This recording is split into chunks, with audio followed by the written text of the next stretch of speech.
Hi friends, Umananda ಚಾನಲ್ಗೆ ಸ್ವಾಗತ. Friends, ನಾನು ನಿಮಗೆ ಇವತ್ತು ಆಫ್ರಿಕನ್ನರ ಭಜನೆ ತೋರಿಸ್ತೀನಿ.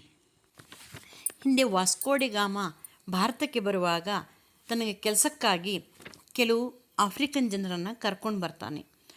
ಬಂದ ಮೇಲೆ ಅವನು ವಾಪಸ್ ಹೋಗುವಾಗ ಅವರನ್ನು ವಾಪಸ್ಸು ಕರ್ಕೊಂಡು ಹೋಗೋದಿಲ್ಲ.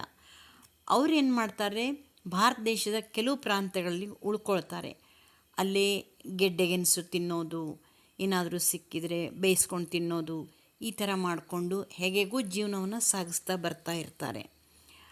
ಮುಂದೇನಾಯ್ತಂದರೆ ಅವರು ತಮ್ಮ ಜಾತಿಯನ್ನು ಬೇರೆ ಬೇರೆ ಅಂದರೆ ಹಿಂದೂ ಸಿದ್ದಿ, ಮುಸ್ಲಿಂ ಸಿದ್ದಿ, ಕ್ರಿಶ್ಚಿಯನ್ ಸಿದ್ದಿ ಅಂತ ಬೇರೆ ಬೇರೆ ಜಾತಿಗೆ ಕನ್ವರ್ಟ್ ಆದರು.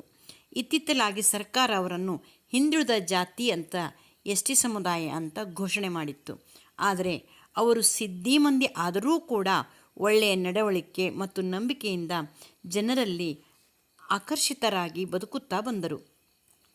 ಇತ್ತಿತ್ತಲಾಗಿ ಅವರೂ ಕೂಡ ಪ್ರತಿಯೊಂದು ವಿಭಾಗದಲ್ಲೂ ಮುಂದುವರಿಯುತ್ತಾ ಬಂದರು. ಅವರು ಇಂದು ತಮ್ಮನ್ನು ತಾವು ಎಲ್ಲ ವಿಭಾಗದಲ್ಲೂ ತೊಡಗಿಸಿಕೊಳ್ಳುತ್ತಿದ್ದಾರೆ. ನಮ್ಮ ಭಾರತದಲ್ಲಿ, ಅದರಲ್ಲೂ ಕರ್ನಾಟಕದಲ್ಲಿ ಅವರು ನೋಡಲು ಸಿಗುತ್ತಾರೆ. ಇವರು ಯಲ್ಲಾಪುರದಲ್ಲಿ ನಡೆದ 39ನೇ ಸಂಕಲ್ಪ ಉತ್ಸವದಲ್ಲಿ ಭಜನೆ ಮಾಡಿದ್ದರು. ಅದರ ಒಂದು ತುಣುಕನ್ನು ನಿಮಗೆ ಹಾಕ್ತಾ ಇದ್ದೀನಿ.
ವೀಕ್ಷಕರು ಇನ್ನೂ ಯಾರು ನನ್ನ ಚಾನಲ್ ಸಬ್ಸ್ಕ್ರೈಬ್ ಮಾಡ್ಕೊಂಡಿಲ್ಲ ಸಬ್ಸ್ಕ್ರೈಬ್ ಮಾಡ್ಕೊಳ್ರಿ, ಶೇರ್ ಮಾಡಿರಿ, ಕಮೆಂಟ್ ಮಾಡಿರಿ.